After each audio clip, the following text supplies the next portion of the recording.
I'm Anne, co-host of Transparency in Teaching, a part of the Education Podcast Network, just like the show you're listening to now. Shows on the network are individually owned, and opinions expressed may not reflect others. Find other interesting education podcasts at edupodcastnetwork.com.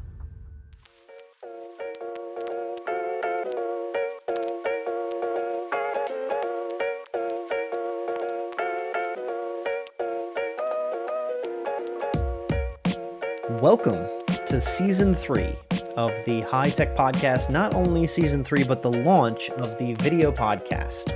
Josh and I, we did it. Yeah, I mean, we're here. Yes, we did it. If you're still listening to this, then nothing changed, and it doesn't. Yeah. Like right now, there are a handful of people listening to it on their normal platforms, and they're like, "Wait, there's video?" Wait, what? Yeah, there is. Yeah. Yeah, if you want to find us for all that, of course, we're launching this through Anchor. So that's going out to Spotify video podcasts. And then we're putting everything up on YouTube. I'm going to be honest. I can't say that I've got the handle exactly locked down at the moment. Oh, yeah, we probably should have worked through that. Yeah. I'll make sure that we've got that for you. Well, why don't you just keep talking, Will? I'm almost there. I'm almost there. Welcome to season 3, where planning is the same as season 2.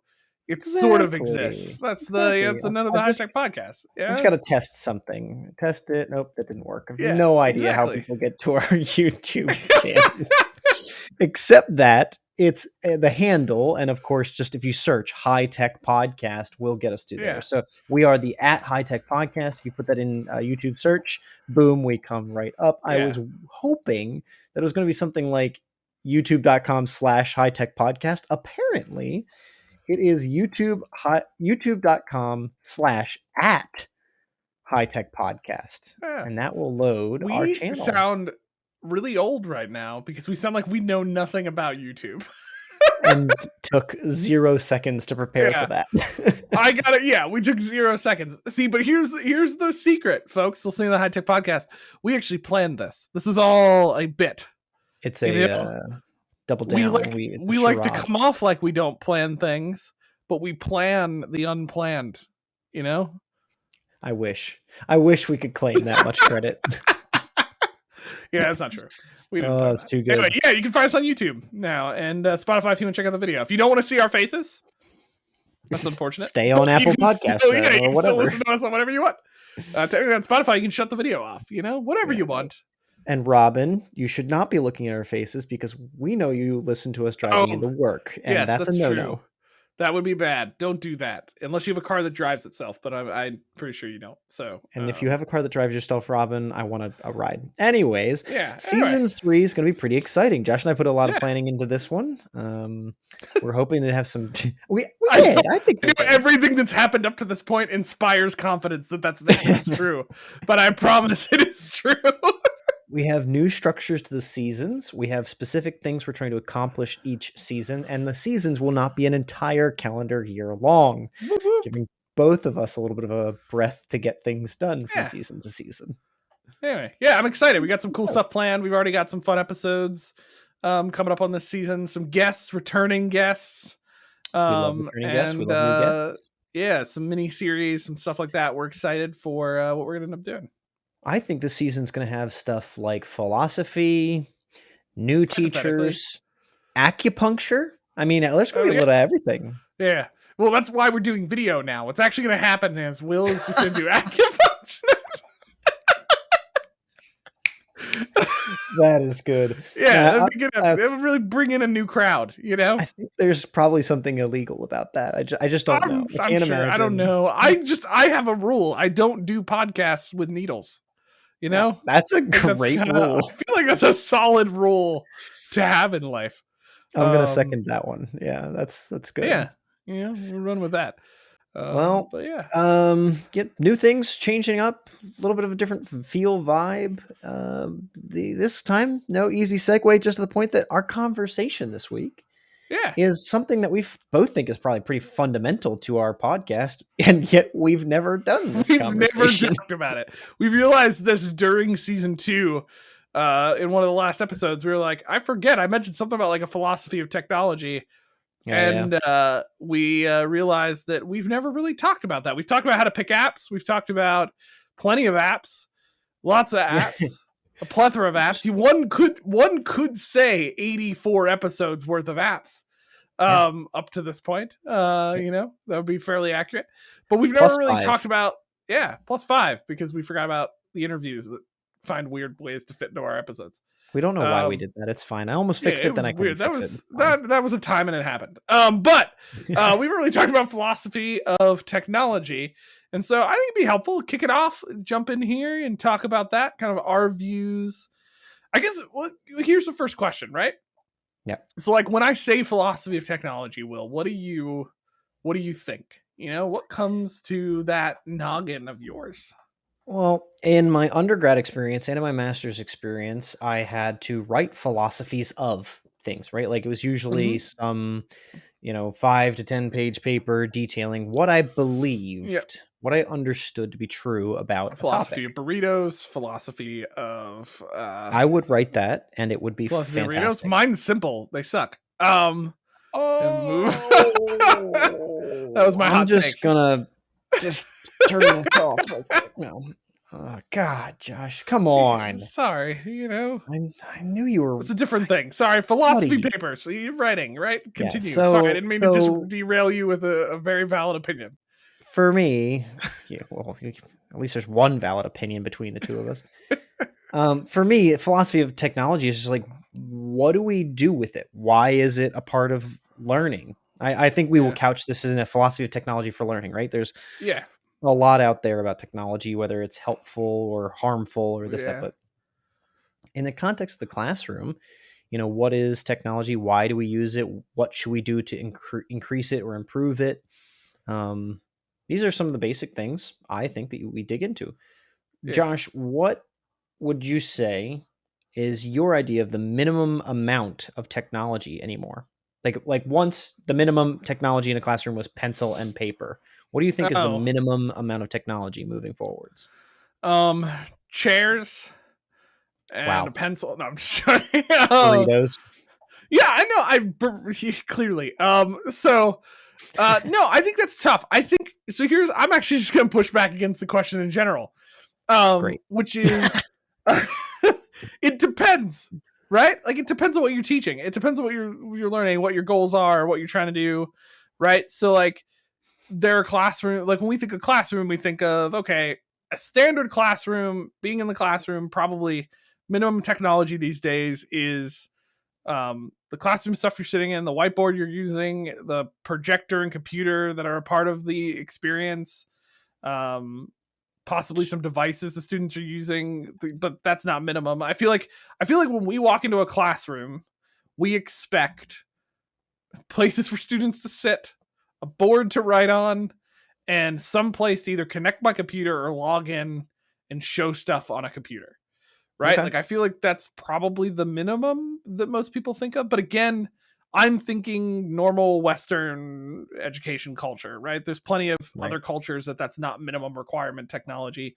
There's plenty of other classrooms that don't necessarily have that. There's plenty of classrooms that are outside doing stuff, right? So like, I think, I don't know. The idea of like minimum technology, I think is just, it depends on what you're doing. The average teaching environment, that's what we usually expect. But if we're talking like online classroom and experience, then there's a whole different set of like minimum things that we're expecting to have in that environment. And this is why we want to do a philosophy of technology class, because of this is the point that's sneaking up on us here. Something that I was going to cut around to is, the tech you're talking about is a lot of presentation tech, like tech to put something in front of the students. But I've done some research on, read some papers on like, outdoors classrooms, like you're saying, like wilderness training and stuff like that, where they're using iPads as capturing techniques, like photographing content, taking notes in the field, So I even probably run my own question back and say, like, it's not necessarily about the minimum tech, the physical thing to do, but like, what's the minimum functional requirement? Like, I need to be able to capture information. So we're going to need iPads if we're in the field. Like a laptop's not going to even be as useful. You're not going to lug a computer out there. maybe iPads are too much. We want cell phones. We're going to need to provide cell phones for learning when you're in the field. But it's about we're trying to capture content, so we need something that does that. If we're in a classroom, a traditional classroom, we want to present content. But maybe the challenge there is like, well, don't we want capturing content too? And that's where you're saying like, maybe the students are bringing their own devices and stuff like that. But it's not about the projector, because even that's changed and will continue to change. Who knows? Hopefully someday we're doing it like Tony Stark. There's like 3D projections everywhere, and we just more VR headsets, man. After our VR episode back earlier in season 2, like that convinced me I want to play around with that more in education. No, but you're right. Like, so it changes. Like, and you're getting to something that I think is important to talk about. So, like, why talk about philosophy of technology? And I think the reason for that is all of us have. I walk back when I'm talking about philosophy of technology, especially in learning. I walk it back one step beyond the question of like what's minimum technology, and ask the question of why use technology at all. Like what? And I have a very specific definition when I'm talking technology. I'm not just talking. I think when we say the word technology, we're talking. People think we're always talking computers, digital technology, things like that. But at the end of the day, a book that you and I both read. Not together, but at different times. Intentional Tech. I have my team going through it.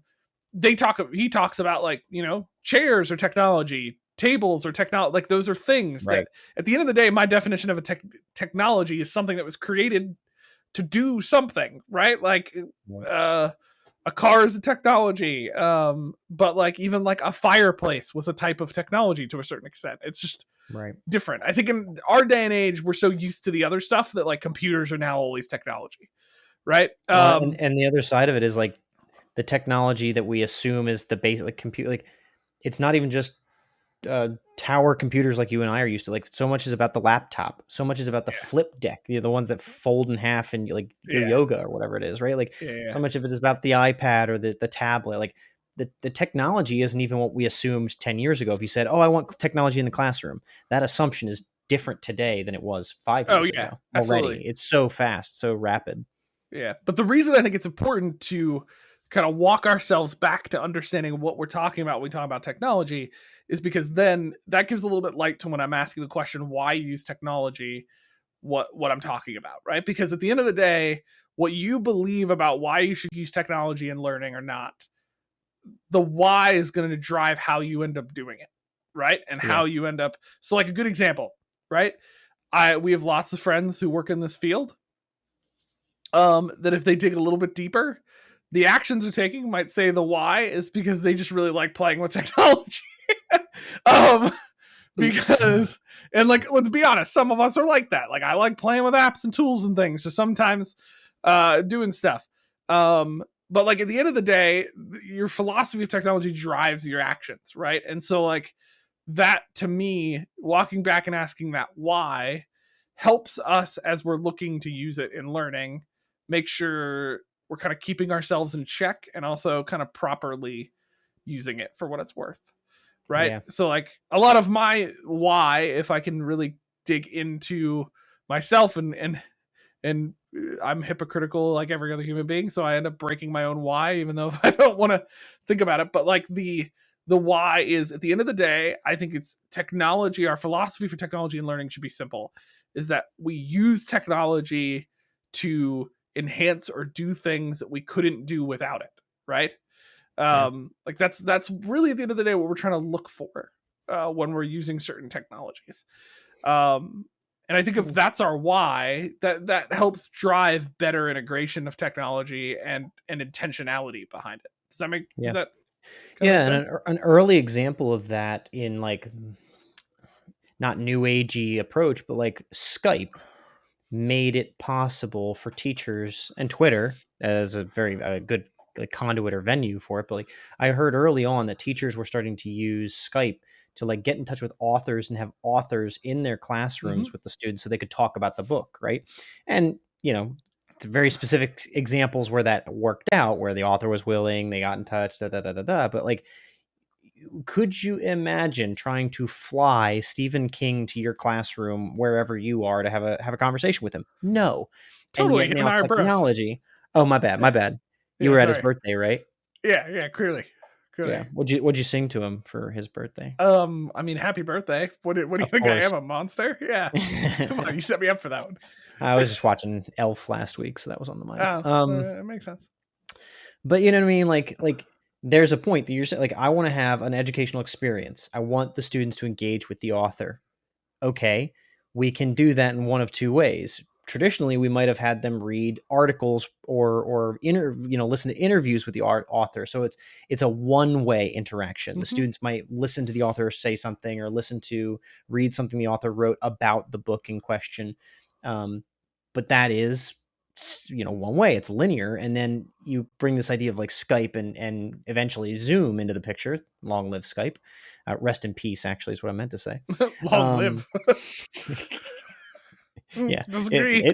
It lived for quite some time. It did, and then anyway, sorry, move on. But now Zoom comes into play, and we can have that two-way conversation. If we get them on the screen, we can do something we never were able to do before.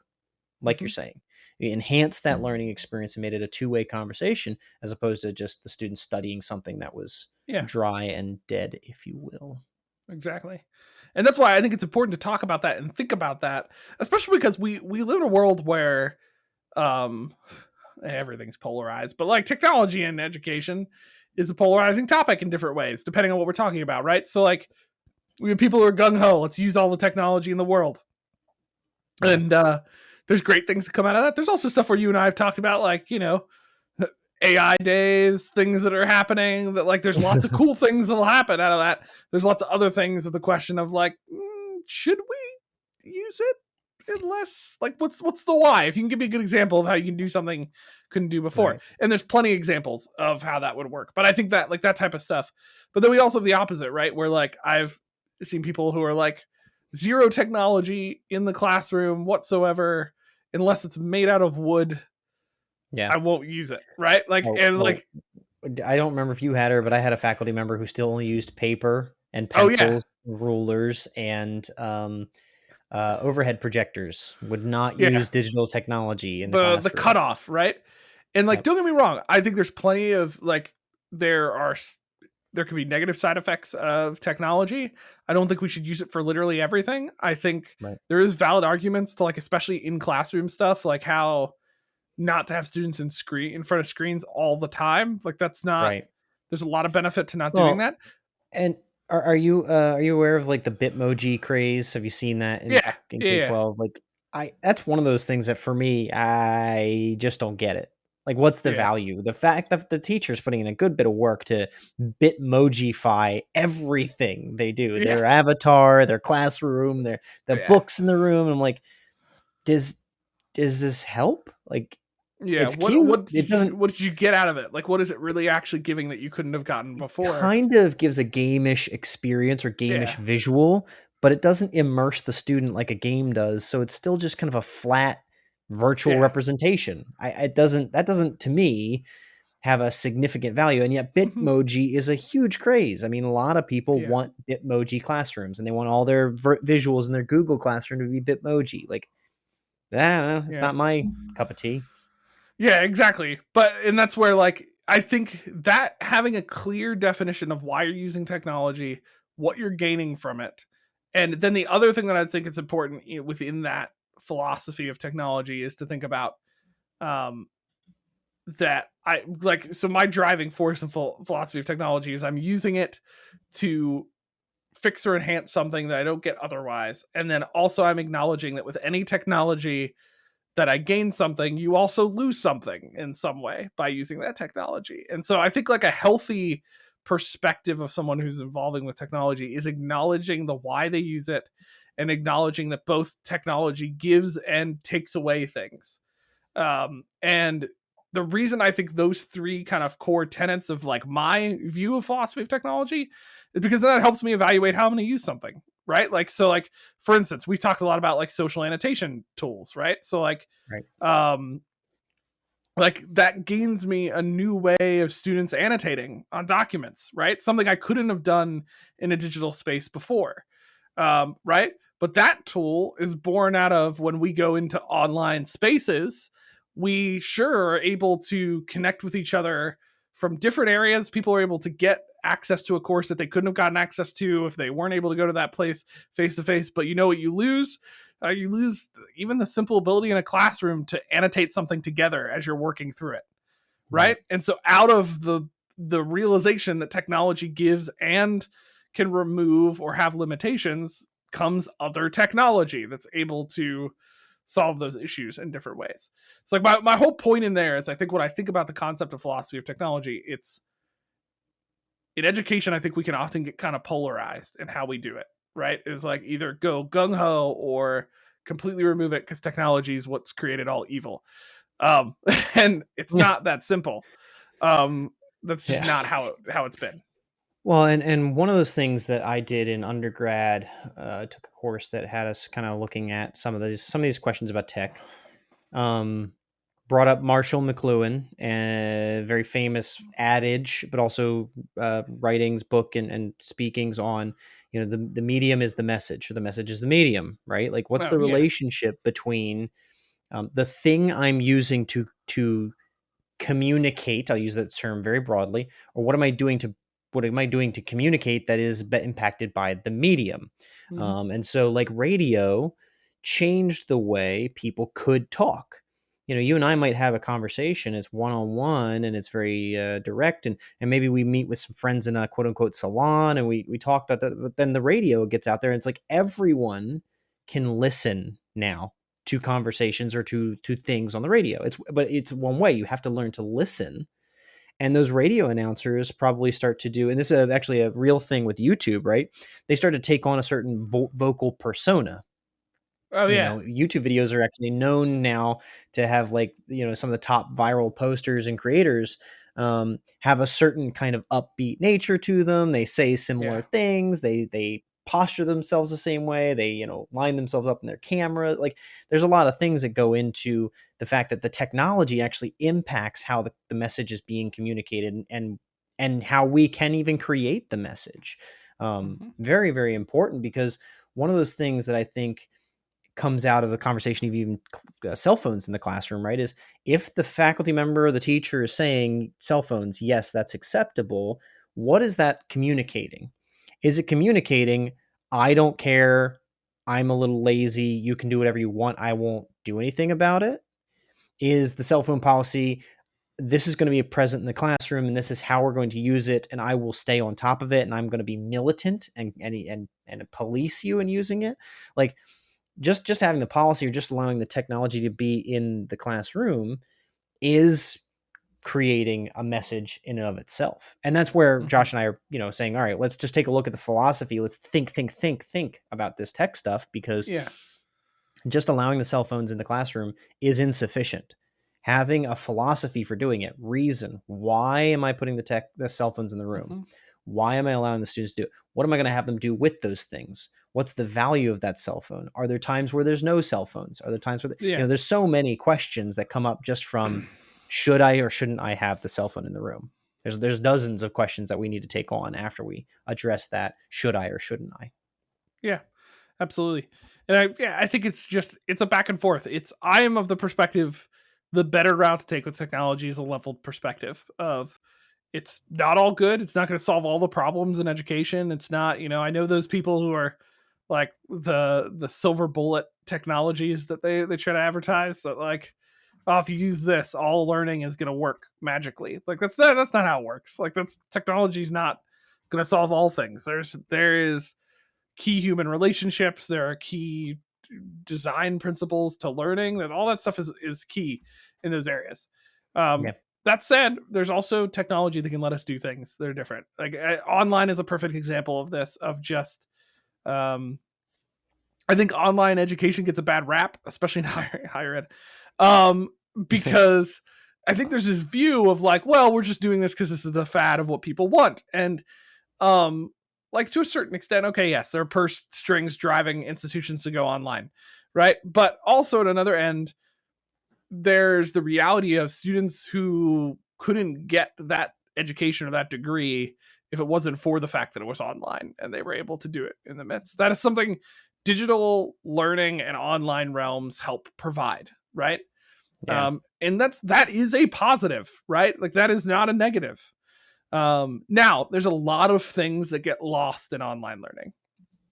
And that's okay. We can acknowledge those things. Those things being lost in that space aren't necessarily killers or negatives of online learning. It's a reality. That's how technology works. And like, so having that reality and accepting that of the why are we doing online or doing this environment? Well, to provide education to people who wouldn't be able to get it otherwise in their area, or those who want to come back and get a degree like this, who can't, quit their entire lives and go to a normal institution somewhere and live on campus. Like that's right. Okay. If we're doing that for this, that's okay. We can use this design courses to fit in this environment, but then ask, okay, what are we losing?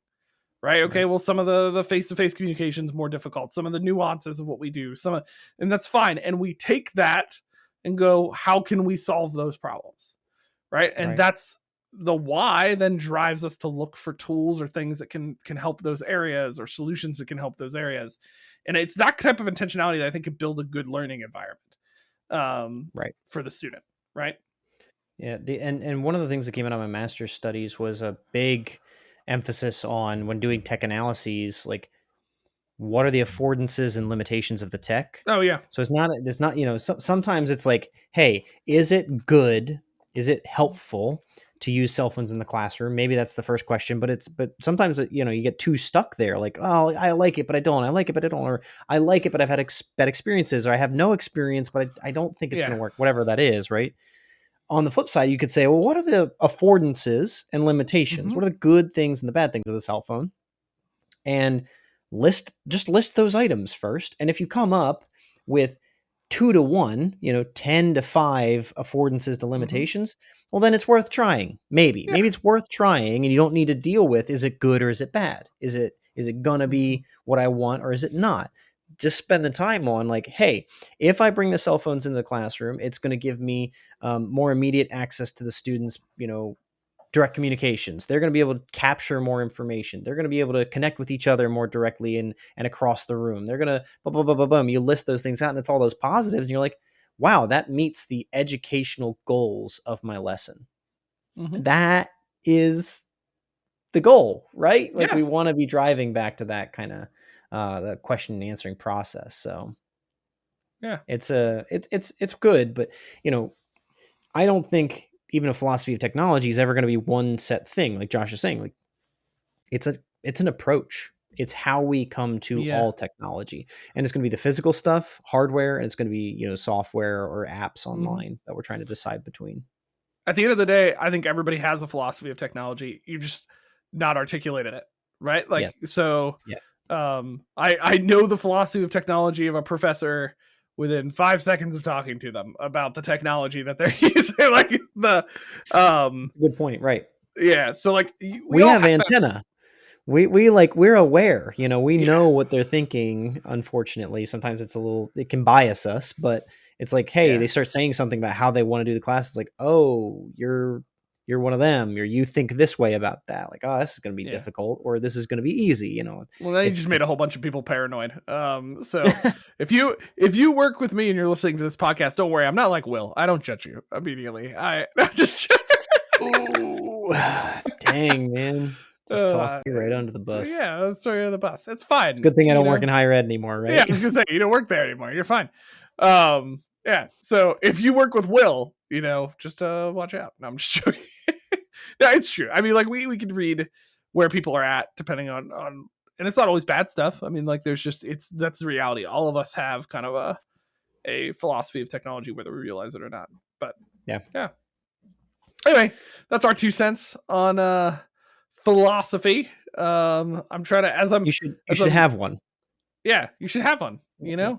You should have a code that you live by. Really, code of conduct. Even. Yeah, you should have a code of technology. Really, that you live by. Speaking of code, what, Josh? How? However, I don't know. That was so smooth. Speaking of code, our app today is code.org. Okay. We're kicking off with we get a little different. We've done a handful of apps that are pretty similar, and when we're really in need, we just come back to Notion or Miro. But today we're talking about code.org. Now, Will, I believe you're the one who threw this on our list, so I'm gonna lean into you a bit here. Elegantly Talk about just just cue hand. me up, right? I'm queuing you up. I know Here, what Will. code.org is, but I have to admit I have not really used it a ton. Have you actually used it in environments? No, 0%. Oh, Never cool, learned it once. nice. Never.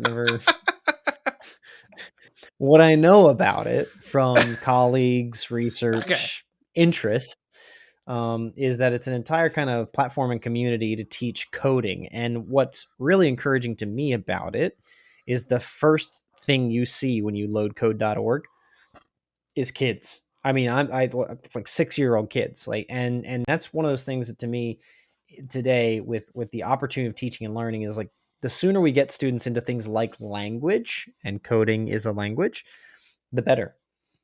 So they have resources on how to learn for yourself. You could just go. I could just go. They have resources to how to teach to help you um, bring it into your curriculum. They've got a course catalog. I suspect I'm not too familiar with their payment structures, but I suspect somewhere along the line you've got to, pay for something. Um, some of it's pretty easy. I see some trying options, so like some trials and stuff like that. But the point is, like, there's tons of projects, there's tons of ideas, there's a whole community around coding and teaching coding. And that's one of those things, like, if you don't know, maybe you have some basic computer knowledge, or you can write yourself some stuff in HTML and CSS, but you don't know how to get kids started. Like, boom, one stop shop, head to code.org. They've got information on like how many people they've reached, what the kind of projects they work on. I think some of the activities are like teaching the kids how to code quick games and stuff like that. Mm-hmm. So it's definitely one of those things. Even like the Makerspace episode where we kind of gave everybody was that Makerspace, I think, was the company. Yeah. This is a resource. I think that there's some tools to be used inside the platform for writing code and learning it in sequence and like animation, like basics. But it really comes down to, if you don't know how to code or how to get started teaching students how to code, this is a really great space. It's on the front end, it's kind of geared to kids. You're seeing a lot of kids in the images, but the content that they have goes from kindergarten to 12th grade. There's Mm-hmm. like an AP computer science course that they support at the content level. So I don't know. I'm not seeing much that's going to say higher education, but you definitely could use AP computer science information for like 100 level, higher ed courses. It's definitely not something that would be too hard to get through. And it's also there. The code.org is what's behind Hour of Code. So this is like a kind of an activity or an event. I think it's an annual process, but Hour of Code is like it's kind of like an event to get out there and do coding, but it Mm-hmm. brings a lot of attention to coding as well. So, you want to kind of think of this in the sense of, if you don't know how to teach it, that doesn't mean you can't. And it also means, you can get other people to resources like this so that they can be able to do these things long term. Yeah, I've known about code. There's I've known about Go ahead. code.org. I haven't actually used it, or have, like, in our institution we don't have a lot of use for this. Because nobody comes to us for coding. But I've known about it for a little while, and I will say, like, to Will's point, they have a lot of stuff for, like, they'll label like high school and things like that, but they've got course content on like AI, machine learning, and like some stuff that, like, it still comes up at the college level, especially for intro courses in these areas. So like, I think this is a helpful resource. Like, this could be an area, especially, I think of like myself at an institution who maybe this isn't what we do very often, type of thing, but we're looking for some like resource content and things to supplement. Code.org is committed to student learning for this coding. And they have very helpful tools for it. So if you're not looking, like, sometimes doing these courses, especially if they're not like, you're not building a whole program for it, but you're looking to like kind of build in some certification stuff, or you're looking to build in content, can be hard to build the content and the setup for it, like, because it's a very like specific type of environment and learning. And I think code.org is a helpful tool for that. I've looked at a handful of their courses on there. They have some good content. Yeah. And I'm actually playing around a little bit with like their functionality. They've got different, like I was saying, different things. You can create sprites, so it's like make little games, animations. You can do some art stuff. There's an app lab, like so. Literally, it left hand side is like a screen, right hand side is data and uh, tech code. Frankly, you're writing the code on the right hand side, but it's not all about writing. Some of it's just arranging. Like it literally has preset code that you can click and drag, and that's actually very similar to Scratch. If you've ever heard of Scratch as a way to learn some coding through game, but then you can have the students actually run and create these apps, button by button, piece by piece, by clicking and dragging stuff. And you are the one who's got to be teaching them how to put things in the right order, syntax. Yeah. You're the one who's got to teach them how even the platform works. But like I'm looking at this right now, and it's just got a ton of UI controls. I've got a toolbox at like data, UI controls, math, variables, and I can pull any of these things into my code set, and then like I can set a variable and then be able to manage that variable in the whole code, and then what it pulls up on the app is a visual representation. No typing, right? I mean, you might have to type what the variables are, fill in some basics if you want to give a title to your app, etc. Of course you can type, but it's a non coding tool, and it's freely available. It's really easy to use. You kind of have to get familiar with what you're doing. It's helpful to have a background in computer science, but you could learn this from the ground up and teach students how to make apps tomorrow. You know, when I think about like, oh my gosh, how could I learn to make an app? It's like I wouldn't know where to start. Now I do. It's code.org. You make a free account, get started. It's not that bad. Yeah, absolutely. Code.org, there's a handful of resources, and we'll probably share them over several episodes, but that we've learned that can help in these areas. And Code.org is definitely one that fits into that group that creates a good interactive experience that's not just about like providing an overload of resources, but it's about teaching students the, like you said, the syntax, the language, how to do what you do and the order and best practice. And I think they have a lot of helpful resources dedicated towards education. And so just because it's high school focused normally, I think there's plenty of space in the higher ed world to use that. So yeah. Pretty cool. Cool.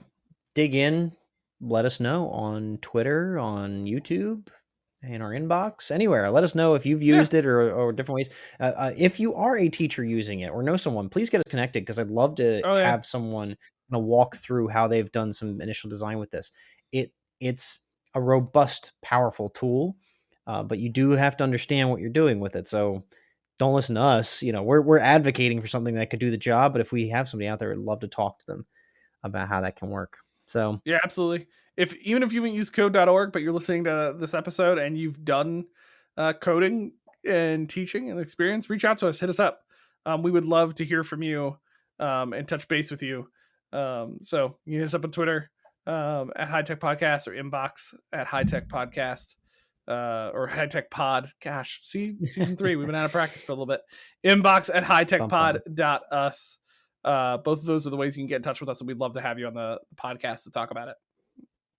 Yeah, please. All right, well, cool. That's season 3, episode 1. Yeah, that's episode 84. Season 3. We're done. We've done this. So season 4 will be next week.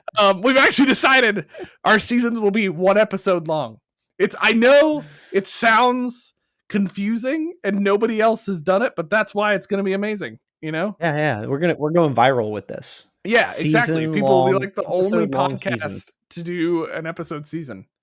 So we figured, it'll be great.